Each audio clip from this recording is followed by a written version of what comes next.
प्रवृत्ती सासुर, प्रवृत्ती सासुर, निवृत्ती माहेर. प्रवृत्ती सासुर, निवृत्ती माहेर. तेथे निरंतर मन माझे. प्रवृत्ती सासुर, निवृत्ती माहेर. तेथे निरंतर मन माझे. प्रवृत्ती सासुर.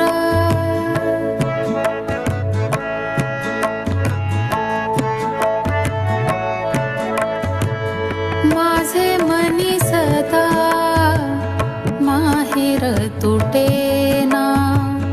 माझे मनी सदा माहेर तुटेना. सासुर सुटेना, सासुर सुटेना, काय करू. प्रवृत्ती सासुर, निवृत्ती माहेर. तेथे निरंतर मन माझे. प्रवृत्ती सासुर.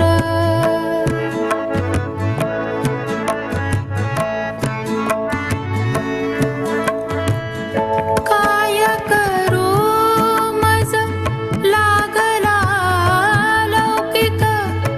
काय करू मज लागला लौकिक.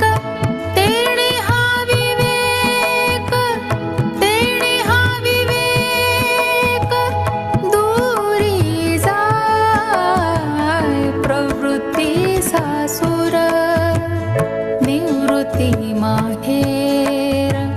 तेथे निरंतर मन माझे. प्रवृत्ती सासुर.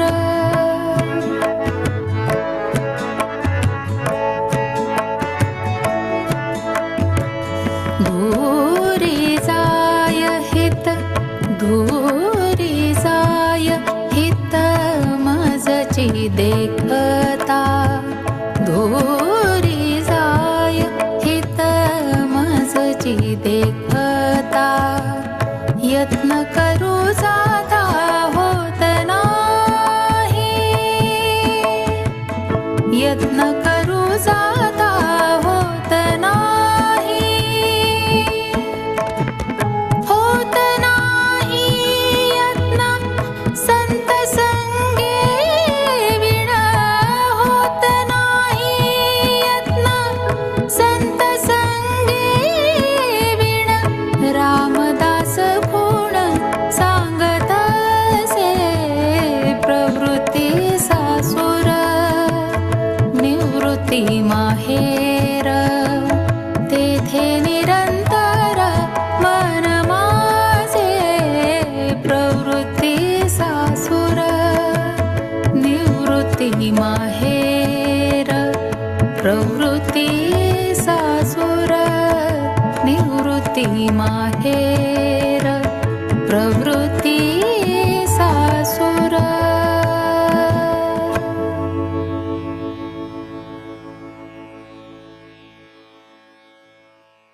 बघा, मनाला वाटतच खरं अरे निवृत्त व्हावं, आतमध्ये आपल्या आतमध्ये शिरून बघावं एकदा. पण काय करू, मनात आहे पण माझे मनी सदा माहेरच तुटे. माहेर तुटेना जरी असलं तरी सासूरच सुटेना. काय करू, सुटत नाही हो. का बाहेर सासर म्हणजे काय लौकिक. लोक काय म्हणतील, लोक मला चांगलं म्हणतायत ना. हा कारण का माझा विवेक दूर गेल्यामुळेच मला असं वाटतं लोक काय म्हणतील. खरं भगवंत काय म्हणेल असं वाटलं पाहिजे की नाही हो मला. तर मला वाटतं लोक काय म्हणतील. पण रामदास स्वामी मी तुमची कशाला म्हणू, माझी व्यथा इथे मांडतायत. काय करू, यत्न करू जाता होत नाही. मग तेच तेच खूण सांगते की बरोबर आहे. कारण आध्यात्मिक शक्ती कमी पडते. तर ते म्हणले, होत नाही यत्न संत संगे विण. सत्संगाचं हे महत्व आहे की सत्संगामध्ये आपल्याला हाऊ टू थिंक, विचार कसा करायचा हे शिकायला मिळतं. आणि तोच ह्या समासामध्ये हाच विषय आहे. अगदी हाच विषय आहे. सत्संगावर स्वामीजींनी भरपूर भर दिलाय. सत्संगामध्ये काय होतं ते सांगणारे स्वामीजी. पण आधी आजची आपण आपली प्रार्थना म्हणूया. ओ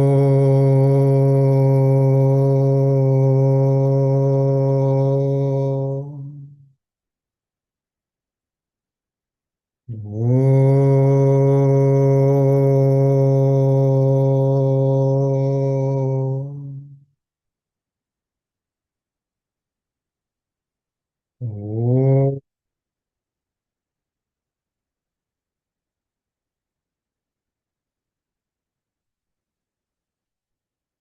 ओम श्री गणेशाय नमः. ओम श्री सरस्वत्यै नमः. ओम श्री गुरुभ्यो नमः. शुका सारिखे पूर्ण वैराग्य जाचे, वशिष्ठा परिज्ञान योगेश्वराचे.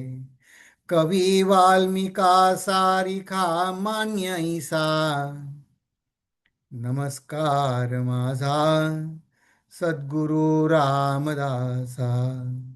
नमस्कार माझा सद्गुरु रामदासा. जय जय रघुवीर समर्थ. नमस्कार तुम्हा सगळ्यांना. आपला हा गेल्या वेळे देहात्म निरूपण, त्याच्यामध्ये आपण देह संसार दुःख, देह आत्मसंबंध दुःख, या देहामध्ये दुःख भोगतो तो आत्मा, आत्म्याला दुःख पोचतं, जे आपल्या भूमिकेवरनं म्हटलंय ते अनेक दुःख समर्थांनी गेल्या वेळेस सांगितले. अगदी घरातल्या डास ढेकणांपासून ते बाहेर सगळे त्रास, किती त्रास त्रास त्रास आहे. आणि त्यात मी माझा विवेक जर वापरला नाही तर सगळं त्यांनी शेवट कसं म्हणले की माझं अंतकाळ, मी त्यांचे शब्द सांगतोय, भिकाऱ्यासारखा होईल. म्हणजे मला कोण आनंद देईल, कोण आनंद देईल असं व्हायला नको असेल तर आत्मानात्म विवेक करा, असं ते सांगतायत. आणि त्या संदर्भात आता ही पॉझिटिव्ह बाजू आता आज सांगणार आहे. मी गेल्या वेळी म्हटलं तसं 6 आणि 7 या एकाच नाण्याच्या दोन बाजू आहेत. तर आधी आता निगेटिव्ह बाजू सांगून झाली 6व्या समासात, की पटावं जीवाला की हो हो, की ऑप्शन नाहीच, आत्मानात्म विवेक हेच माझं ध्येय आहे. ते दुःख नकोच आहे मला, हे पटावं. म्हणून ही 7व्या या जगजीवन निरूपणामध्ये समर्थ आपल्याला अगदी सार सार सांगत आहेत या 17व्या दशकात, की आत्मसाक्षित्वाची कला आणि सत्संगतीचे लाभ आणि अर्थात स्वप्रयत्न सांगणार आहे. तर हे गेल्या वेळी आपण या 6व्या समासाची फोड आपण ही सगळी बघितली, की काही मनाच्या समजुतीने असलेले मान अपमान आपणच आपल्याला दुःख बनवलेली असतात, काही परिस्थितीने आणलेली असतात. मग त्यात आपल्या दुःखाचे भ्रम संताप पुष्कळ होतात. अगदी अर्वाच्य भाषा बोलतो, शिव्या सुद्धा सांगून झाल्या समर्थांनी गेल्या समासामध्ये, की पण ते म्हणले ते सगळं असो, पण असंच वागत राहिलास तर नियती असं आहे, अंतकाळचं दुःख कोणाला सुटलं नाही. कसा येईल माहित नाही, पण मनाने आनंदी राहणं साधकाच्या हातात आहे. आणि ते कसं, ते तो हा 7व्या समासाचा विषय आहे. जिगजीवन निरूपण, आत्मसाक्षित्वाची कला. तर त्याची फोड आपण थोडक्यात अशी बघू, की गेल्या समासाची जशी सुरुवात केली की या आत्म्यामध्ये राहतो, तर आत्म्यामध्ये अं, आत्मा हा देह संगतीने राहतो आणि ते दुःख भोगतो, असं आपल्याला कळण्यासाठी म्हटलं. तसंच या समासात तीच सुरुवात आहे, पण नंतर सगळ्या करायच्या गोष्टी आहेत, हे केलं पाहिजे, ते केलं पाहिजे. तर इथे एक सुंदर रूपक रस्ता आहे समर्थ, की या आपल्या देहामध्ये आत्मा आहे आणि तो देहसंगतीने सुख दुःख भोगतो म्हणजे काय होतं ते समर्थ सांगणार आहेत. आणि त्यानंतर मग हे समजलं, पण स्वहित साधणं आपल्या हातात आहे, ते आपण केलं पाहिजे. आणि त्यानंतर एक समर्थ या समासाची खासियत करत सांगतात, की माझं अशा तऱ्हेनं वागलं तर माझं हित आहे, या तऱ्हेनं वागलं तर माझा नाश आहे. अशा या ओव्या ज्या आहेत ना, 11 ते 27, त्यातली अर्धी ओवी हित व्हायला पाहिजे असेल तर कसं वागावं हे सांगण्यातली आहे, आणि उरलेली अर्धी ओवी नाश पावेल त्याच्याकडे आहे. असा हा तुलनात्मक अभ्यास आहे. फार सुंदर या ओव्या आहेत, की अर्धा भाग असा अर्धा भाग तसा हे सांगणाऱ्या. आणि मग शेवटी त्याचं तात्पर्य काढतात, की असं कम्पेअर अँड कॉन्ट्रास्ट म्हणावं तसं कम्पेअर अँड कॉन्ट्रास्ट आपल्यासमोर ठेवतात. आणि मग शेवटी त्यातनं ते निगमन, तात्पर्य आणि स्वप्रयत्नाचं महत्त्व सांगतात. हा विषय थोडासा 12व्या दशकामध्ये जो विवेक वैराग्य दशक होता त्याच्यामध्ये सुद्धा हा आत्मविवेक सांगितला होता. त्या समासामध्ये सुद्धा सुरुवात करताना मी आत्मा सच्चित आनंद स्वरूप आहे. मग तो मला मला तर देहामध्ये दुःख होतं, मग ते कोणाला होतं? आत्म्याला होतं का मला होतं? कोणाला होतं दुःख? असं त्यांनीच प्रश्न उभारून त्याचं त्यावेळेस उत्तर दिलं होतं. त्याच्या शेवटच्या ओवीपाशी हा बरोबर कसा जुळतो ते हा समास, ते आपण पुन्हा मॅपिंग करून बघू, की आपल्याला समर्थांची आपल्याकडनं काय अपेक्षा आहे ते. आता बघा, हा 6वा समास कसा म्हटला आधी, की आत्मा देहामध्ये असतो, नाना सुख दुःखे भोगतो आणि तो शरीर सोडून जातो. हे गेल्या वेळी बघितलं. आता यावेळी सुरुवात कशी करतात बघा. पुन्हा तेच आहे, आत्मा देहामध्ये राहतो, तो कसा ते बघूया. श्रीराम मुळी उदक निवळ असते, नाना वल्लीमध्ये जाते, संगदोषे तैसे होते, आम्ल तीक्ष्ण कडवट. बघा, हे जे शुद्ध पाणी जे आहे, जशी आपली जाणीव शुद्ध आहे, ती हे शुद्ध पाणी निरनिराळ्या वनस्पतीमध्ये जाऊन ते त्या वनस्पतींच्या अंगी जे गुणधर्म आहेत त्यानुसार त्या पाण्याला तशी चव येते. पाणी मूलतः त्याला काही चव नाही, रंग नाही, काही नाही. किंबहुना हेच तर पाण्याचं वैशिष्ट्य आहे, की पाण्याला स्वतःची अशी चव नाही, स्वतःचा रंग नाही, हेच वैशिष्ट्य आहे त्याचं. आणि म्हणूनच आपण हवा असलेला पदार्थ त्यात घालून आपल्याला चवीचा काही सरबत काही बनवू शकतो आपल्या चवीचं. त्याला पाण्याला स्वतःची चव असती तर मग आपण बनवू नसतो शकलो. तर हे जसं पाणी जातं तसं आता वनस्पतींमध्ये जसं पाणी, तसं निरनिराळ्या देहांमध्ये आत्मा, असं समर्थ सांगणार आहेत. आत्मा आत्मपणे असतो, देह संगे विकारतो, साभिमाने भरी भरतो, भलतीकडे. मग देहामध्ये आत्मा काय करतो? तो त्या ज्या देहामध्ये, जसा देह आहे आपला, त्या देहामध्ये काही आवडीनिवडी आहेत, त्याप्रमाणे तो त्या त्यानुसार त्याच्यात राग द्वेष उत्पन्न होतात. आता बघा, तुम्हाला मी मागे सांगितलं असेल, की आता या या बिल्डिंगमध्ये आम्ही जिथे राहतो, ज्या भागामध्ये, तिथे इथे खूप जणांकडे, म्हणजे जवळपास 75-80 जणांकडे ते कुत्रे आहेत. मग कोणी नवीन मनुष्य अपार्टमेंटमध्ये नवीन राहायला आलंय, की त्या कुत्र्यांना काहीतरी, काय त्यांना अजून सवय व्हायची असते म्हणा, किंवा खिडकीतनं खालती दुसरं कुत्रं दिसतं म्हणा, मग ते आरडाओरडी करतात. मग काही आता आता आपल्या शेजारी कोण यावे याच्यावर आपला काय अधिकार नाही. मग ते ते जाणकार सांगतात, की त्या कुत्र्यांना असं वाटतं, की खिडकीतनं त्यांनी बघितलं खाली दुसरं आलं, की माझ्या क्षेत्रात आला, माझ्या हद्दीमध्ये आला, त्याला तो संरक्षण करतो त्याचा तो. मग तो त्याला असुरक्षित वाटतं. मग ठीक आहे. मग आता मलाही तो खाली रस्त्यातनं जाणारा कुत्रा दिसतो, मग मी भुंकतो का? नाही नाही, मी नाही भुंकत. मग अमो अरविंद, तुम्ही नाही भुंकत, मग तुमची असुरक्षिततेची भावना सगळी गेली आहे का? नाही नाही, माझ्या मनात पण असुरक्षिततेची भावना आहे अजून, पण मी भुंकत नाही, मी दुसरं काहीतरी करतो. मी काय माहित नाही आता काय बँकेत पैसे साठवतो काय, अ, माझ्या सुरक्षित वाटण्यासाठी मी काय करतो, वेगळं काहीतरी करतो. याचा अर्थ काय, असुरक्षिततेची भावना कुत्र्यामध्ये पण आहे, माझ्यात पण आहे. मी भुंकत नाही. मी दुसरं काहीतरी करतो, कुत्रा त्याच्याप्रमाणे काही करतो. हेच सांगतायत की देहसंगे आत्मा विकारतो, स्वाभिमानी बरी भरतो भलतीकडे. की त्यांच्या त्या त्या देहाप्रमाणे तो ते व्यक्त होतं. तर विनोदाचा भाग जाऊ दे. तर म्हणले बरी सापडली संगतीला. समर्थ समर्थ चांगलं उदाहरण देतात, माझं उदाहरण जाऊ द्या. समर्थ चांगलं उदाहरण देतात.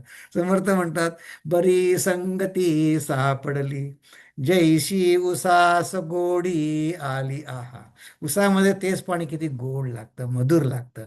विषवल्ली फाफावली, घातकी प्राणी. काही आता खास खुजली सारखे दुसरी काही झाड आहेत.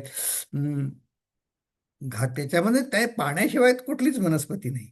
18 भार वनस्पती, गुण सांगावे ते किती, नाना देहाचे संगती, आत्म्यास होय. ठीक आहे, आत्म्यास होय. मग आता काय पुढच्या ओळीमध्ये काय सांगतात समर्थ, की आधी ह्या दृष्टांताची मर्यादा सांगतात, की पाणी आणि आत्मा हे वनस्पती आणि सगळ्या जीवांमध्ये आत्मा असं त्यांनी संगत केली, कंपॅरिझन केली. त्याचं आधी लिमिटेशन सांगतात. काय म्हणतात बघा, की त्यामध्ये कोणी भले, ते संत संगे निघाले. मग ते सगळे जीव आहेत, त्या जीवांमध्ये आत्मा वेगळ्या तऱ्हेनं व्यक्त होतो. मग त्यातले काही जे भाग्यवान आहेत भले, ते संगतीमध्ये निघाले. निघाले म्हणजे त्यातनं ते देहाभिमानाने मुक्त झाले, दूर झाले. देहाभिमान सांडून गेले, विवेक बळे. पण वनस्पतींचा जो दृष्टांत दिला त्याला मर्यादा आहे. उदकाचा मात्र नाश होतो. वनस्पती पावले की ते उदकाचा नाशची होतो, आत्मा विवेके निघतो. निघतो म्हणजे आपल्याला काही ताडातोडी करून काही काढायचं नाही आहे. आपल्याला फक्त विवेक करून मनाने त्यातनं या ब आपण बघा, आपण स्पिरिच्युअल असो, आध्यात्मिक असो नसो, आपल्याशी लोक जसं वागायचं तसंच वागतात. त्याच्यातनं अपमान जसे व्हायचे तसे होत असतात. आध्यात्मिक माणसाला एक सोय आहे, की ते विवेकाने त्यातनं वेगळं निघायचं. ही सोय आहे आध्यात्मिक माणसाला. ऐसा आहे प्रत्यय तो विवेके पाहावा. विवेक असा सोयीचा आहे.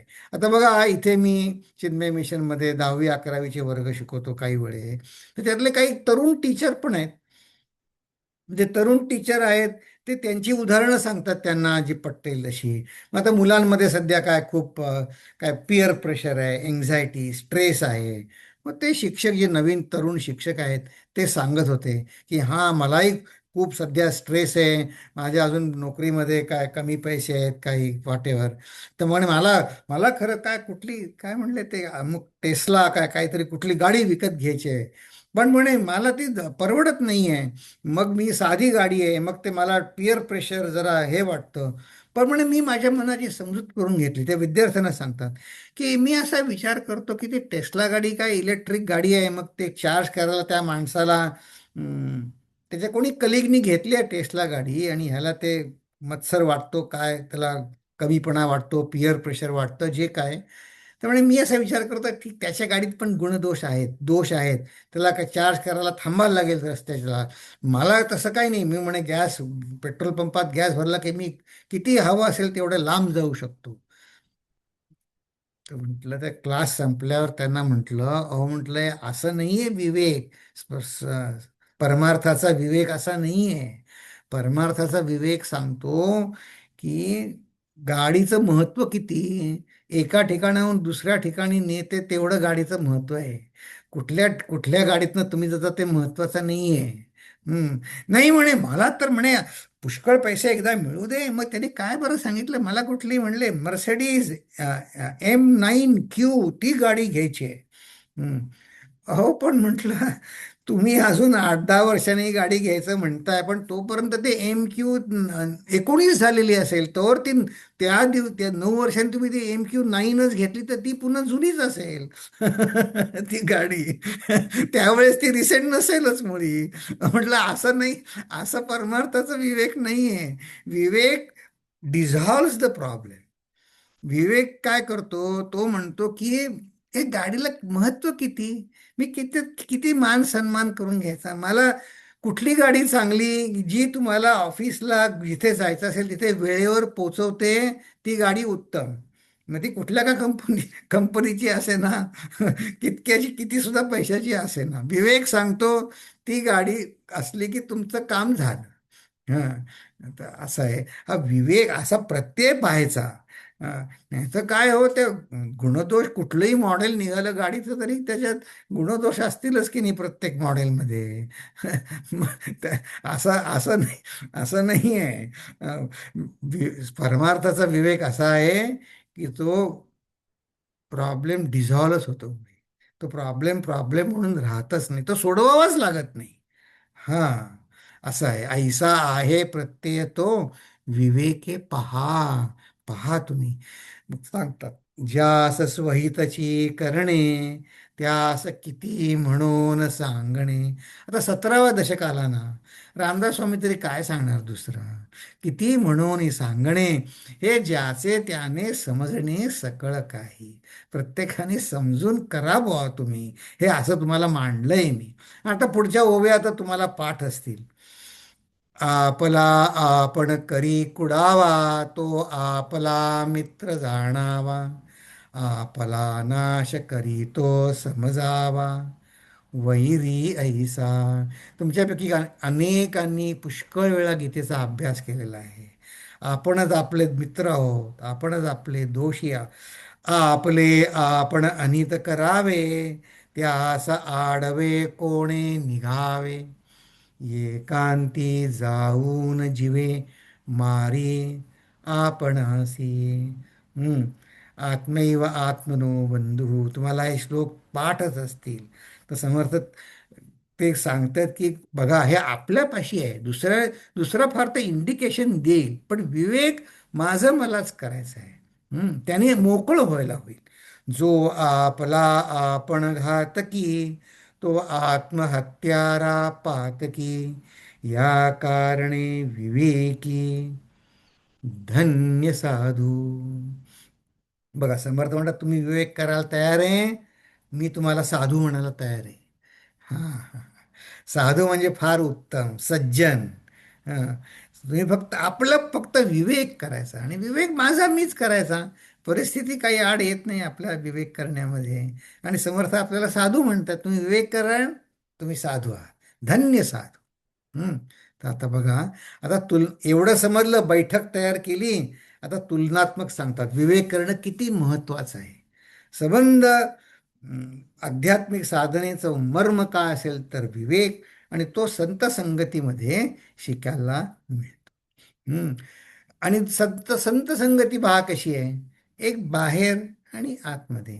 तर आपले कोणी गुरु असतील, ते आता कुठे भारतात असतील, इथे असतील, परगावी असतील, तर सारखं जाणं जमेल का त्यांच्याकडे? नाही जमणार. मग दुसरी संगत, ती बाहेरची सत्संग, देहाची सत्संग सारखं मिळणं कठीण आहे. अगदी आपण त्याच गावात जरी राहत असलो तरी आपल्याला घरची कामं असतील, त्या गुरूंना आश्रमातली कामं असतील, तर सारखा सत्संग तर कसा मिळेल? नाही मिळणार.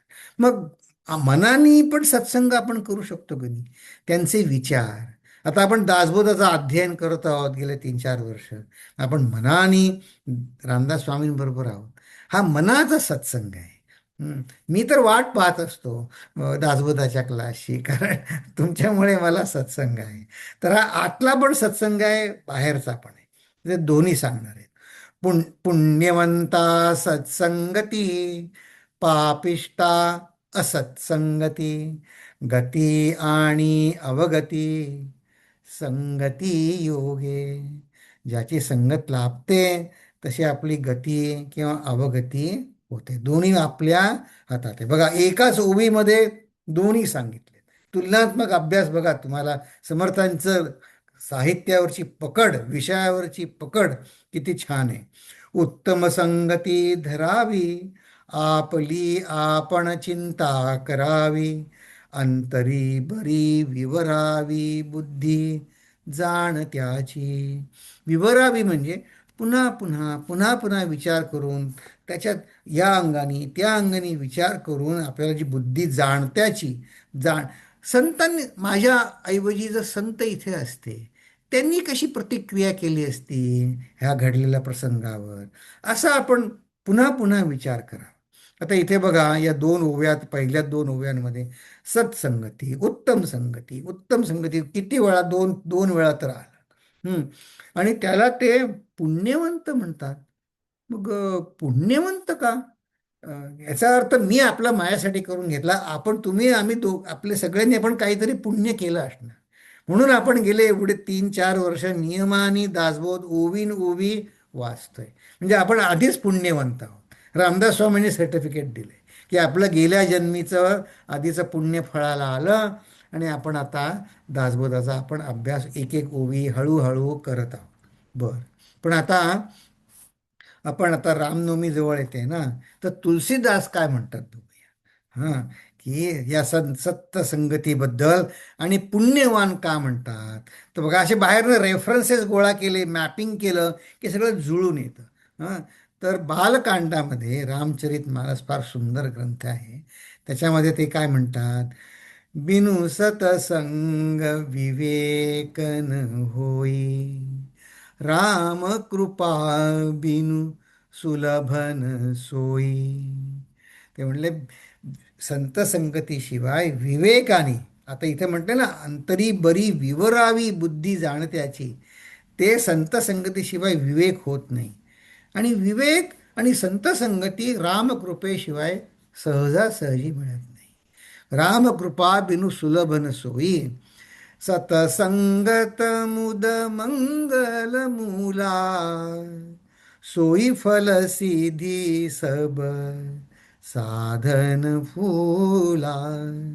हे संत संगतीचं महत्त्व काय इतकं, तर ते मुद आणि मंगल हे मूळ आहेत त्याच्यामध्ये. बघा, या रामचरित मानसमध्ये मुद आणि मंगल हे शब्द जोडी तुलसीदास वारंवार बरोबर बरोबर वापरतात, जोडीनं वापरतात. आपल्या आयुष्यात सुद्धा आपण बघू, मुद शब्द आहे आनंद. तर आनंद आपल्याला होतो, पण आता मला विचारा आनंद कशात होतो अरविंद तुम्हाला, आता म्हणेल हां, पार्टीमध्ये चांगले पक्वान्न खाण्यामध्ये आनंद होतो. पण तो मंगल आहे का आनंद तो? तर नाही नाही, तो तो आनंद काही मंगल नाही, नुसता आनंद आहे. मग मंगल काय आहे? नाही नाही, मंगल खूप नामस्मरण करावं, चिंतन करावं, अभ्यास करावा, जप करावा, ते मंगल आहे हो. पण त्यात आनंद नाही, ते कष्टप्रद वाटतं मला. जप करणं, उपवास करणं किती कष्ट आहे. म्हणजे कष्टात जे मंगल आहे ते कष्टप्रद आहे, जे आनंद आहे ते मंगल नाही, अशी तर व्यवहाराची स्थिती आहे. मग संत सांगतात नाही नाही, हे संत संगती दोन्ही आहे, मुद पण आहे, मंगल पण आहे. आहा, सतसंगत मुद मंगल मूला. आणि आपल्या सर्व साधनांचं फल काय असेल, तर हे सगळ्या साधनांना जी फळं सिद्धी आहेत, तिथे ह्या साधनं तिथे उमलतात. आपल्या सिद्धी तिथे साधनेला जोर येतो. म्हणून हे संत संगतीचं महत्व आहे. आणि जे इथे म्हटलं रामकृपा बिनु सुलभन सोयी, त्यालाच समर्थ म्हणतात पुण्यवंता संत संगती. बघा, दोन संतांच्या सांगण्यात किती साम्य आहे. हां, की फारच सुंदर आहे. बरं, चला आता पुढे बघू की आता हे संगती मनबुद्धी, आता मनामध्ये काय परिणाम व्हायला पाहिजे. ही बाहेरची सत्संगती पुण्यवंत आहे, मिळाली आपल्याला, ते आता 13, 14, 15 ओव्यात सांगतात, ते बघूया. इहलोक आणि परलोक जाणता तो सुखदायक, नेणत्या करता अविवेक प्राप्त होतो. विवेकाला काय प्राप्त होतं? तो इथे आहे, तो इहलोकात आणि परलोकात दोन्हीकडे सुखी असतो. पण जो नेणता म्हणजे अज्ञ आहे, नेणता म्हणजे one who refuses to think. की जो विवेक करायला तयार नाही तो नेणता. त्याला अविवेक, मग त्याला काय अविवेकच होईल. हम्म. जाणता देवाचा अंश, नेणता म्हणजे तो राक्षस. आपण जो जाणता विवेक करणाऱ्याला समर्थ देवाचा अंश म्हणतात, आणि जो अविवेकी आहे त्याला तर ते चक्क राक्षस म्हणतात. राक्षस. आता ते बालविहार शिकवताना मला गंमत आठवली आहे. की बालविहार शिकवत असताना राक्षस, आता इथल्या मुलांना देवनागरी लिहिता येत नाही, मग ते राक्षस कसं लिहितो, RAK, ते ते म्हणतात कसं, राक्षसा, राक्षसा. मग ते राक्षसा जर ते उलटीकडनं वाचलं तर काय होतं, साक्षरा. मग ते उलटीकडनं वाचलं तर साक्षर, आणि इकडनं साक्षर शब्द जर उलटा वाचला तर काय होईल, राक्षस. मग जो साक्षर असून उलट वागणूक आहे त्याची, तो राक्षस. हा सोपा आहे समजायला. जाऊ दे, तो विनोदाचा भाग जाऊ दे. नि निणता म्हणजे राक्षस. हं, यामध्ये जे विशेष ते जाणून घ्यावे. हं, जाणता तो सकळा मान्य, नेणता होतो अमान्य. जेणे करिता होईजे धन्य, तेची घ्यावे. आता बघा, इथे किती वेळा नेणता, नेणता, नेणतेपणावर म्हणजे विवेकावर किती भर दिलाय. आणि त्याचबरोबर म्हटले, जो नेणता नाही तो अमान्य होतो, तो राक्षस आहे. बापरे, त्याला त्याला इथं इहलोक परलोक सगळं दुःखदायक होणार. तर हे नेणता आणि जाणता हे आपल्याच मनाची दोन अंग आहेत. हं. हे आपल्याच मनाची, हे दोन्ही आपल्याच आतमध्ये आहेत, नेणता आणि जाणता. ते आपण निवडून विवेकाची, जाणतेपणाची, इथं वरती म्हटलंय तसं, की आपल्या विवरोनी पहावी. आपल्या बुद्धी जाणत्याची अंतरी बरी विवरावी. पुन्हा पुन्हा विचार करा की माझ्या जागी एक यशस्वी साधकाकडनं काय अपेक्षा असेल रामदास स्वामींची. आता आज मी तसं वागतो, मनात राग येईल, अपशब्द तोंडापाशी येतील, पण मग मनात आलं पाहिजे की अरविंद, तू साधक आहेस ना, मग निदान गप्प बसणं तरी माझ्या हातात आहे की नाही. हा, मग तेवढं तरी करू शकतो. सुदैवाने अजून बाकीच्या लोकांना माझ्या मनात काय आहे ते कळत नाही. आता ते जर कळलं सर, कोणी मला मला जवळ सुद्धा उभं नसतं केलं. ते बरं आहे, देवाने सोय करून ठेवली आहे एक. ती आपल्याच मनाची दोन अंग आहेत. ही कशी आहेत, तर आज आपण, तर पुन्हा आपण रामचरितमानसमध्ये जाऊ. आपल्याच मनाची दोन अंग आहेत. तो सुंदर कांडामध्ये विभीषण काय सांगतो माहितीये का, रावणाला, की अरे तुझ्या मनामध्ये ही सुगती कुमती सगळी तुझ्या मनामध्ये आहे. सुमति कुमति सबके उर रही, नाथ पुराण निगम अस कही. ही सुमती आणि कुमती प्रत्येकाच्या हृदयात आहेत. आणि असं नाथ म्हणतात, म्हणजे हे प्रभू रावणाला म्हणतोय, प्रभू, हे राजा, असं पुराण निगम म्हणजे वेदांतामध्ये सगळं असंच सांगितलेलं आहे. काय सांगितलंय, जहा सुमती तह संपत्ती नाना, जहा कुमती तह विपत्ती निदाना. इथे सुमती आहे, विवेक विचार आहे, तिथं ह्या लोकाचं पण ऐश्वर आहे, सगळी संपत्ती आहे. आणि जिथे कुमती आहे तिथं निदान म्हणजे हाती काय पडेल, तर फक्त विपत्ती. विपत्ती निदान, तेवढंच एक तुझ्या हाती पडेल. आणि ते रावणाला डायरेक्ट सांगतात विभीषण, तुझ्या हृदयामध्ये तव उर कुमती बसी विपरीता. तुझ्या हृदयामध्ये कुमती बसली आहे. आणि त्यांनी काय झालं, तुला मी चांगलं, मी हिताचं सांगतोय ते तुला अनहित वाटतंय. आणि जे शत्रू, जे हानिकारक आहे त्याच्याबद्दल तुझं प्रेम आहे असं वाटतंय. तव उर कुमती बसी विपरीता, हित अनहित मानहु रिपु प्रीता. रिपू म्हणजे शत्रू. ते शत्रू म्हणजे जे सीतेला ठेवणं हे हानिकारक आहे, त्याच्यावर तुझं प्रेम आहे.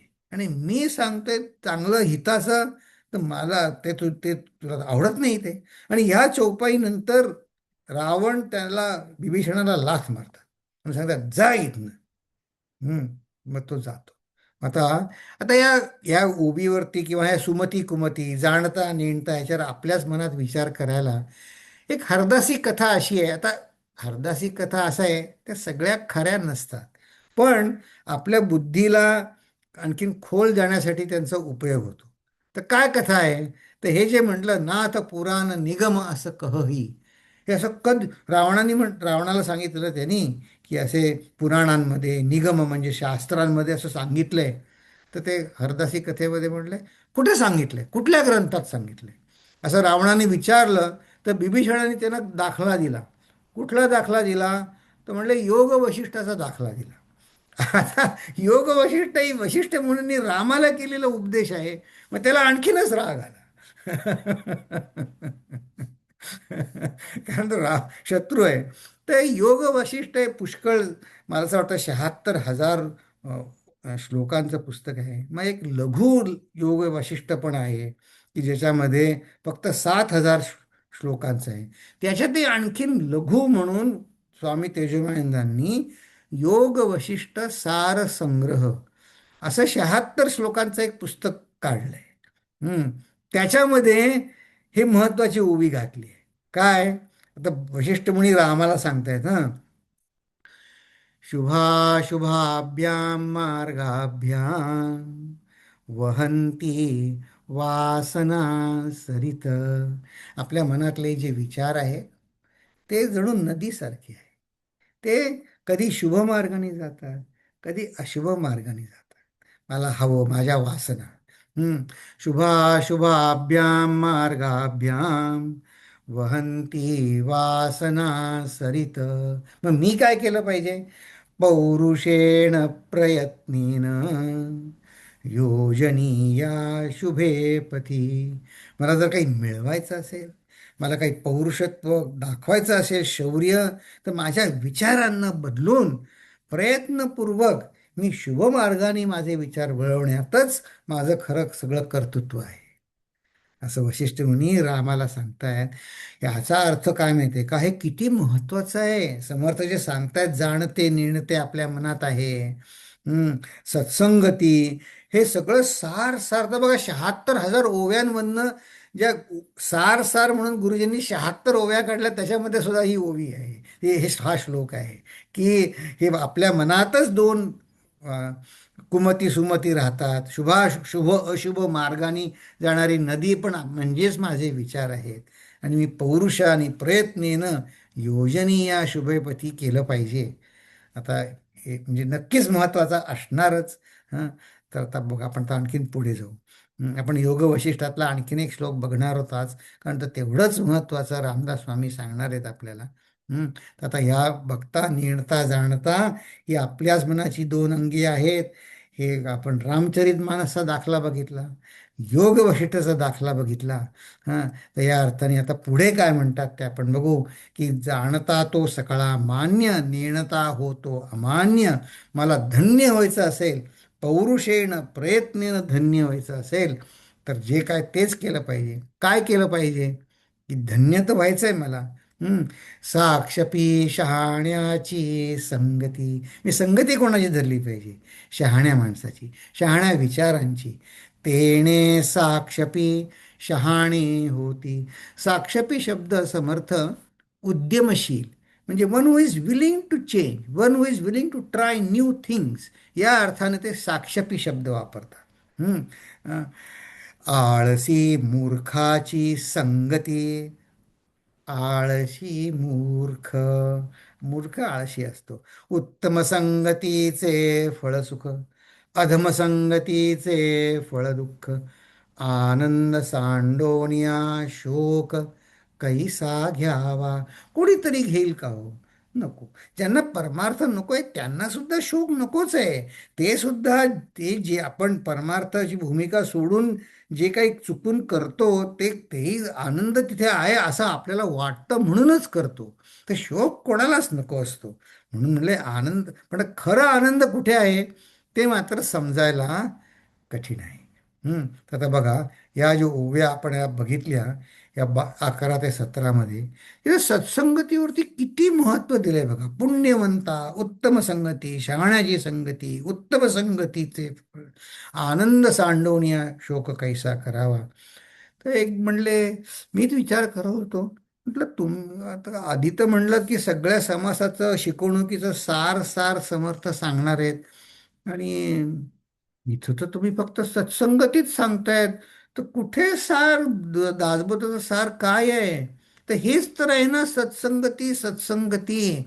सत्संगतीचं महत्व इतकं आहे की आता बघा, तिथं सत्संगती बाहेरची आणि आतली, जाणता नेणता, जाणता नेणता हे दोन्ही बघायचंय. ते कसं? तर आता आपण बघा, आपण पुन्हा पटकन योग वशिष्ठाचा एक रेफरन्स बघू की सत्संगतीमध्येच इतकं महत्व कसं आहे. हम्म. तर या योग वशिष्ठामध्ये एक श्लोक आहे पुढचा, 2 श्लोक नंतरच हा श्लोक आहे.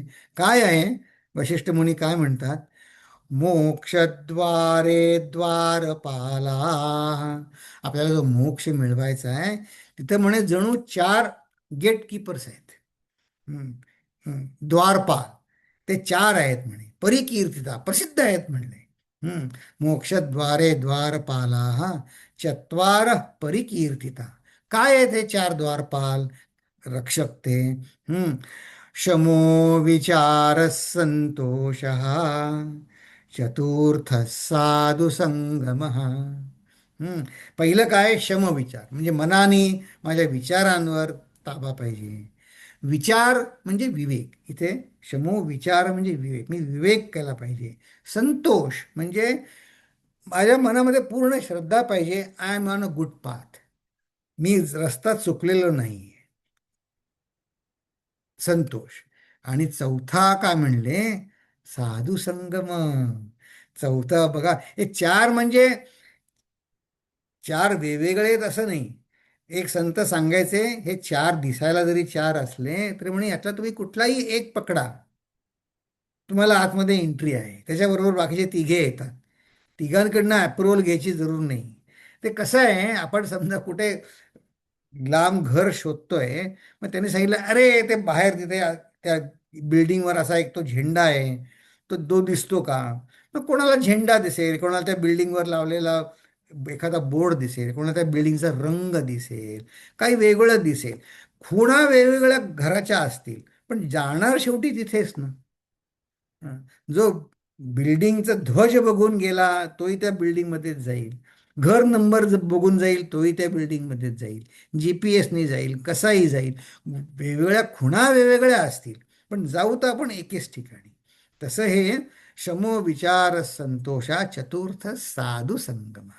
इतकं साधू संगतीचं महत्व आहे. की मोक्षद्वारे द्वारपाला, हा याच्याशिवाय आतमध्ये जाता येणार नाही. चत्वार परिकीर्तिता, शमो विचार संतोष, चतुर्थ साधू संगम.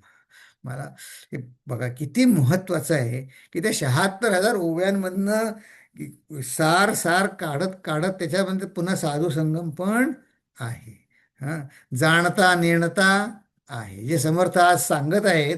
म्हणजे जणू काही आज आपल्याला योग वैशिष्ट्याचं सुद्धा सार जणू काही दासबोधातर्फे रामदास स्वामी आपल्याला देत आहेत. चला आता आपण पुढे चलू.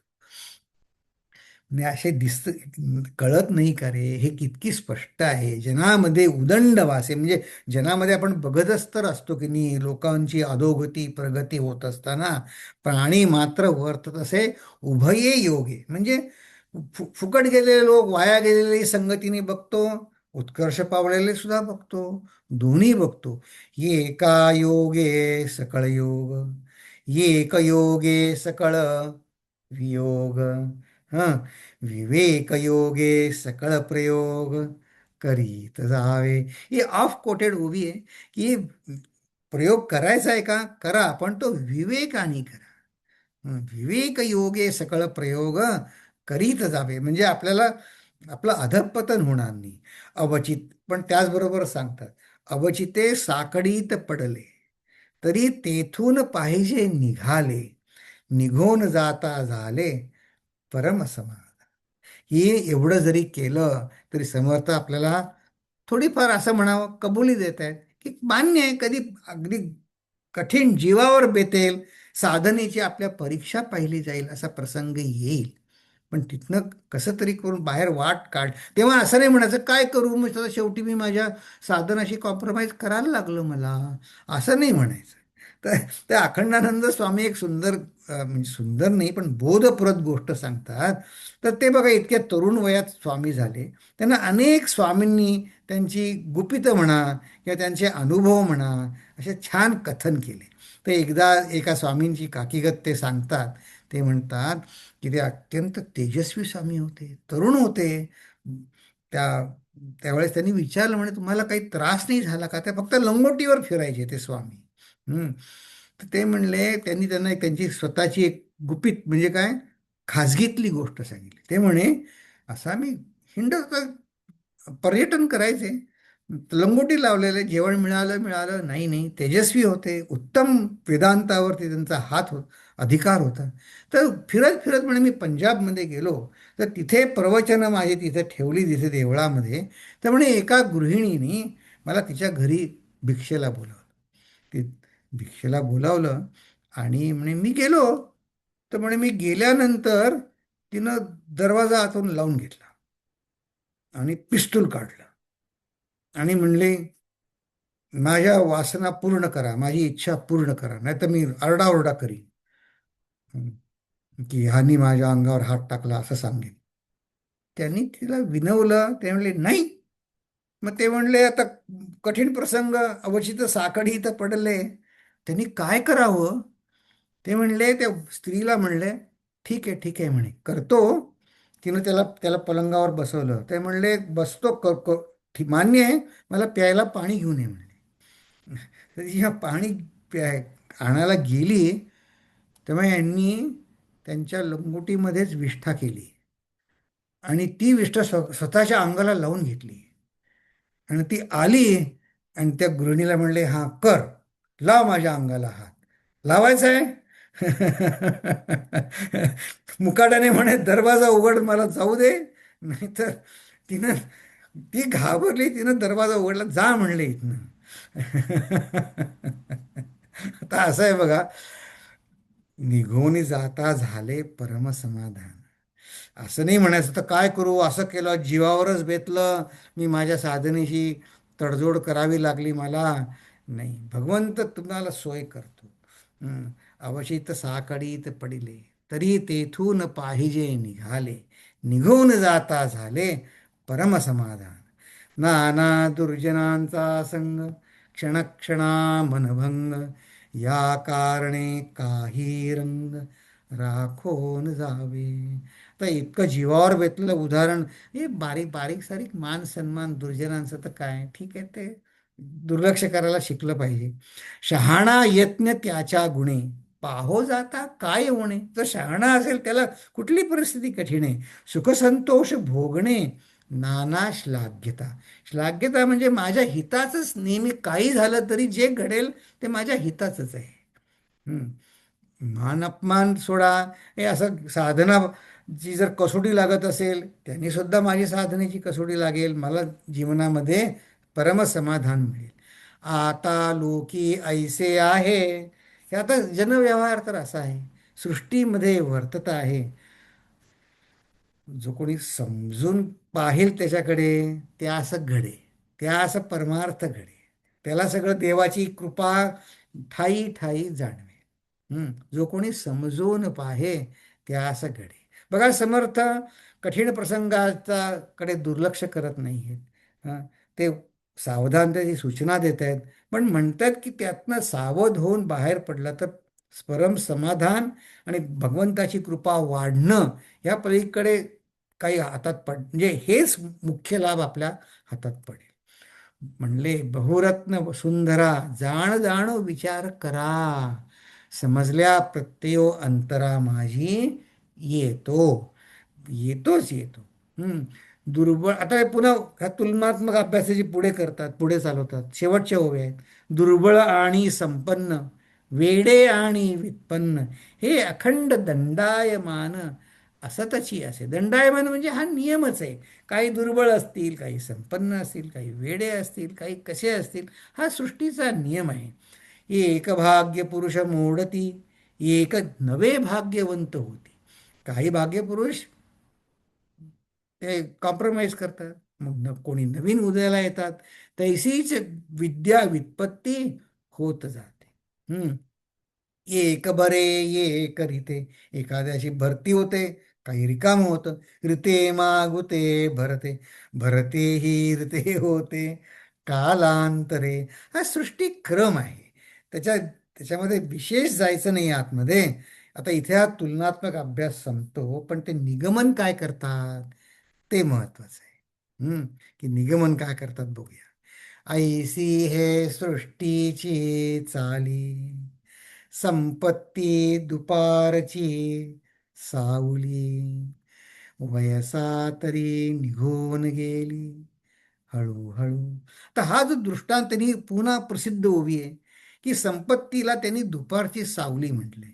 याचे अनेक डायमेन्शन्स आहेत. हां, पहिलं डायमेन्शन म्हणले, अरे तुझी वयसा निघून गेली, तू विचार कर ना, विवेक कर न, हे सृष्टीच्या नियमाप्रमाणे संपत्ती कमी जास्ती होत राहील. ते महत्वाची मानू नको. मग सावली खरी का मी खरा? हा, मी खरा. सावलीला स्वतंत्र अस्तित्व आहे का? नाही. सावली कमी जास्त होते. मग संपत्ती किती हवी?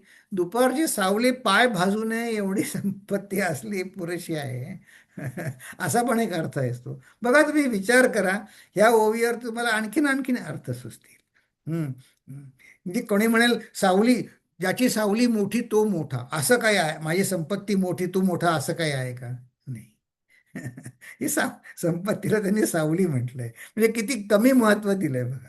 हा, संपत्ती दुपारची सावली. महत्वाचं काय? वयसा तरी निघून गेली हळूहळू, बाळ तारुण्य आपुले, वृद्धाप्य प्रचितीस आले, ऐसे जाणून सार्थक केले पाहिजे कोणी एके. आहा. देह जैसे केले तैसे होते, यत्न केल्या कार्य साधते, तरी मग कष्टावेते काय निमित्त. समर्थ आपल्याला रिटॉरिक प्रश्न विचारतात. अरे कष्ट केलं तर तुम्हाला प्रयत्न केल्याने कार्य साधतं. हा नियम फक्त परमार्थालाच लागू आहे बरं का. प्रयत्न केल्याने हमखास यश मिळेल असं कुठलं फक्त परमार्थामध्येच असं म्हणू शकतो. बाहेरच्या व्यवहारामध्ये आपलं यश अनेक कारणांवर अवलंबून असतं. फक्त परमार्थामध्ये मात्र प्रयत्न केल्यावर यश मिळतच मिळतं. समर्थ म्हणतात तुम्ही विचार करून पहा. आणि इथं हा समास संपतो. पण त्यांनी प्रयत्नाचं महत्व सांगताना केल्याने कार्य साधते, नक्की साधते, त्यांचा विश्वास, ते त्याला वचन देतात समर्थ. तर ते कसं, तर बाराव्या दशकामध्ये काय म्हणले, तिथेही आत्मविवरणच विषय चालू होता. तिथेही त्यांनी स्वतःहूनच प्रश्न उपस्थित केला होता, की मी जर आत्मा आहे, माझं स्वरूप, तर मग देहामध्ये दुःख होतं ते कोण उपभोगतो? मग त्यांनी तिथेही चर्चा केली आणि सांगितलं, ह्या माझी आयडेंटिटी आत्ता जी पंचकोशात, शरीरकोशात अडकलेली आहे, ती आत्म्यापाशी तू तिथे आयडेंटिफाय कर स्वतःला, आत्म्यामध्ये. मग हां, आणि ते प्रयत्न केल्याने जमण्यासारखं आहे. असं केल्याने तेव्हा शिष्य काय म्हणतो माहिती आहे का? हो हो, मला पटलं. येथे आशंका फिटली. आणि ते शब्द काय वापरतात बघा. बुद्धीनं प्रयत्नामध्ये प्रवेश केला. आहा, बुद्धी यत्ने प्रवेशली, काही एक आशा वाढली अंतःकरणी. किती जरी आत्ता मला दुःख असलं, माझ्या मनासारखं घडत नसलं, तरी काय म्हणलं, की एकदा मी ठरवलं प्रयत्न करायचा, त्याने काय होईल? बुद्धी यत्ने प्रवेशल्याने काय होईल? काही एक आशा वाढली अंतःकरणी. आणि ह्या प्रयत्नाने मग समर्थ याच्या पुढचे जे दोन समास आहेत, तत्वनिरूपण आणि तनु निरूपण ह्याच्यामध्ये तेवढं आपल्याच मनोबुद्धी शरीराचे हे आता मेडिकल सायन्समध्ये स्कॅन काढतात की नाही हो, तर काही काय कुठे डिफेक्ट आहे काय आहे ते सांगण्यासाठी. तर समर्थ आपल्याच मनोबुद्धी शरीराचे स्कॅन आपल्या समोर ठेवणार आहे. आणि आपल्याला ओ हे माझंच मन आहे का, असं इतकं सुंदर स्कॅन आपल्यासमोर करणार आहेत. पण त्यांनी त्याची बॅकग्राऊंड किती सुंदर तयार केली बघा. हां, अतिशय सुंदर तयार केली. तर इथे आपण थांबू. आणि मला एक महत्त्वाची सूचना तुम्हाला सगळ्यांना द्यायची आहे, की आता याच्या पुढच्या 2 आठवडे अ, मी इथं नाही आहे. तर आपण आता 2 आठवड्यानंतर जो मंगळवार येईल किंवा भारतामध्ये बुधवार, त्याच्या ऐवजी आपण सोमवारी 6 वाजता किंवा मंगळवारी 7 वाजता भेटू. हं. त्यावेळी एकच वर्ग असणार आहे. मला इथे दुसरं मिशनमध्ये आणखीन काम आहे त्या मंगळवारी नेमकं. पण मग आता 2 दिवस 2 आठवडे सुट्टी, मग पुष्कळ सुट्टी नको. म्हणून अ, आपण सोमवारी भेटू, म्हणजे भारतात मंगळवारी. आणि वेळ आता ही अमेरिकेतली रात्री 8ची असेल. आणि मग मंगळवारचा किंवा तो वर्ग नसेल 7 एप्रिलला. पण आता आपण 6 एप्रिलला भेटू. आता मी इथे थांबतो.